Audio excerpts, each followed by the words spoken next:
So the question I'll be answering today is, how did you use different media technologies during the research and construction, planning and evaluation stages? Media technologies have played a vital role throughout the whole process of creating my music video, right from the research and planning initial stages, right through to the evaluation stages at the very end of my music video process and journey. I think the most important or key media technology during the research and planning was YouTube, which is an online music video library. It allowed me to look at different music videos that are already out there on the market, right from beginner level through to professional level of artists that are in the charts. And it allowed me to look at the common conventions in a dance pop genre type music video and give ideas for my own, sort of looking at the location, the mise-en-scène and the different types of shots they use. SurveyMonkey was also a key tool used during the research and planning stages of my journey. It allowed me to create a survey for free to distribute to my target audience and help me gain a better understanding of them and the opinions they had on my central ideas. I didn't use this during my AS work, however I think it really boosted my music video this year because it allowed me to create a music video that actually contained content that I knew my target audience would like, because the responses I got from the survey I used to input into my music video during the creation of it and the editing stages of it. Media platform SurveyMonkey was also great because it helped with my time organisation. It allowed me to create the survey quickly and effectively and also distribute it easier than perhaps a hand survey would have done if I'd written it out and distributed it by hand. This is because it had a digital element to it which I could distribute via social media. In order to distribute this survey that I'd created, I decided to use my social media accounts such as Facebook and Twitter to access my target audience. This is because a lot of my friends and followers on both Facebook and Twitter are of the similar age of my target audience that I wanted to create for my music video. This was between 17 and 30, that sort of age range.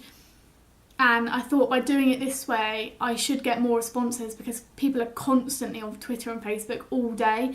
And I'm pretty sure I would have got a better response rate from these social media than by me handing them out, because by handing them out, often response rates are low. During the construction stage of my music video, the key technologies I used was the camera itself, a small Canon digital camera, the one that I'm using right now, and PowerDirector, which is the editing software I used. I decided to keep both of these the same from my AS work because I felt comfortable with it and I knew all the features and the settings that they each had. And I think this is important because I knew I would be spending a lot of time with both of them during the construction stage. Although I would have much preferred a bigger camera with HD settings to give me the best quality footage possible, I couldn't get hold of one. But this definitely didn't limit me because the camera I did use is small, which means it's portable, easier to manoeuvre and overall just better to work with than a big camera that would have been perhaps disadvantaged me in the sense of getting the camera angles that I wanted. For the construction of my digipack, I decided to use Adobe Photoshop. This is because I'd briefly used it before and I knew it had all the features that I'd need for my creation of my digipack, which was more than enough. I did struggle to get the hang of it to begin with because I hadn't really used it an awful lot. However, after trial and error, I did really begin to get used to it and I felt like by the end it was a massive skill that I'd learned and I was actually really proud of myself. An online website creator called Wix was used for the creation of my artist website, Sigala. I decided to use this because I hadn't created a website before, so I had no idea quite what website or app to use and I didn't want to have to pay for it. But I did hear about this Wix via a TV advertisement, so I thought I had nothing to lose and thought I'd give it a shot. Turns out it was perfect for what I needed. It had all the features and it didn't limit my creativity in any way. And if anything, it actually gave me really good ideas. I'd definitely recommend it to anyone who wants to create a website for themselves. During the evaluation stage, it only seemed appropriate to use several different media technologies to show just how far I've come and what I've learned from the beginning of AS level to the end of A-level, which is where I am now.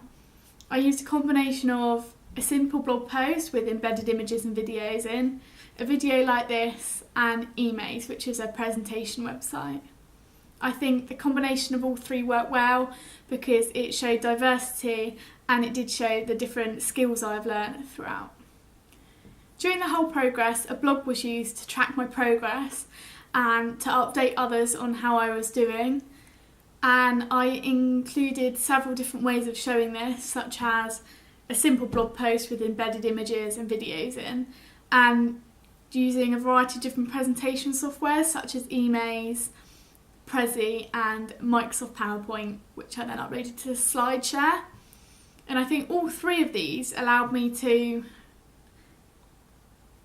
demonstrate and portray my thoughts and ideas in a creative way which would appeal and attract other people and keep them awake and not actually get bored by reading blog post after blog post. Because I'd used this blog in AAS work as well as A-level, I was so familiar with it and I felt like I knew it off the back of my own hand, and it was really, really, really useful, and I can't stress enough how much it has actually helped me throughout this whole journey, and I don't think I could have done it without it. How could I forget? Another key technology I used was my phone. Extremely handy because it was always on me. I used it for several different things, such as streaming the song Give Me Your Love off of to help with the timing when filming on location. It was also used to get the lyrics up on for my actor to help with his lip syncing. It was used to take pictures on to give evidence for my blog. And you know what, it was even used for a little bit of filming in the nightclub because I didn't want to take my nice camera in case it got damaged, and so I thought the perfect alternative was my phone. It would give me good enough quality footage just to slot into a little bit of my music video, and you know what, it was perfect for that, and I think the effect it gave was just as good as the camera. I think without all of these media technologies, my music video could have taken a lot longer to produce, and I think these were effective in saving my time as well as helping with my time organisation.